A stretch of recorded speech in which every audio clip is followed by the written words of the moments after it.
എന്തൊരു സുന്ദരിയാ അത്. ഞാൻ നേരത്തെ പറഞ്ഞില്ലേ ഞാൻ സുന്ദരിയാണ്. നീ എങ്ങനെ സുഖിപ്പിച്ച് പുകഴ്ത്തി എന്നെ സോപ്പിടൊന്നും വേണ്ട. അതൊക്കെ എല്ലാവർക്കും അറിയാവുന്ന കാര്യമാണ് ഞാൻ സുന്ദരനാണെന്ന്. കമന്റ് ഒക്കെ അമ്മ വായിച്ചു തന്നിരുന്നോ? ഇതിന്റെ അടിയിൽ വന്ന കമന്റ്സ് ഞാൻ ഞെട്ടിപ്പോയി. ഞാൻ ഞെട്ടി. എന്ത് കമന്റ്സ് ആകട്ടെ? ഞെട്ടിപ്പോയ കമന്റ് അതെങ്ങനെ ഓർമ്മ കാണും? എനിക്കൊന്നും ഓർമ്മ വരുന്നില്ല ഈശ്വരാ. ഇപ്പൊ ഇല്ലേ ബാലുവച്ചനും നീലോമേനെയും കാണുന്നില്ലല്ലോ.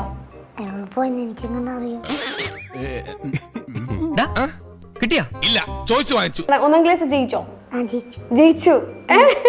നല്ല മാർക്കുണ്ടോ? 1ാം ക്ലാസ് ജയിച്ചാലല്ലേ 2ാം ക്ലാസ്സിലോട്ട്. അതെ അതെ. എന്താ ചിരിക്കണേ? ചിരിക്കാൻ മാത്രമുള്ള തമാശ ഒന്നും അതിലില്ല. എന്തിനാണ് വഴി കൂടെ പോണ വയ്യാവലിയായിരുന്നു വാങ്ങണത്? അയ്യോ, അതിപ്പോ പുതിയതൊന്നും അല്ലല്ലോ, ഇവന്റെ സ്ഥിരം പരിപാടിയല്ലേ. ഒന്നുമില്ല ചേച്ചി, ചേച്ചി എല്ലാം മനസ്സിൽ നിന്ന് വാങ്ങിച്ചു കള. അതെ, ചേട്ടനോട് ഞാൻ ഒന്നും ചോദിച്ചിട്ടില്ല, എല്ലാം മാച്ചളഞ്ഞേക്ക്. ഞാൻ ഈ വഴിക്ക് വന്നിട്ടേ ഇല്ല. ഞാൻ കൊച്ചിയിലെ lady super star Manju Warrier കണ്ടിട്ടുണ്ട്. എവിടുന്ന് കണ്ടു?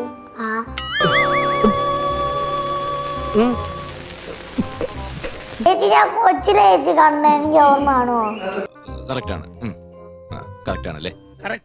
ചേച്ചി ഒരു വീഡിയോ കാണിക്കട്ടെ? ചേച്ചി കുറെ നേരമല്ലേ വീഡിയോ? ഒരു നിമിഷം ഞാൻ ഇവിടെ നിൽക്കില്ല, ഞാൻ അകത്ത് പോയി കിടക്കാൻ പോണു. ഇനി ഞാൻ ഇവിടെ നിന്ന് ഡയലോഗ് പറഞ്ഞ കരഞ്ഞു പോകും. ഉസ്മാനെ രക്ഷപ്പെട്ടോ.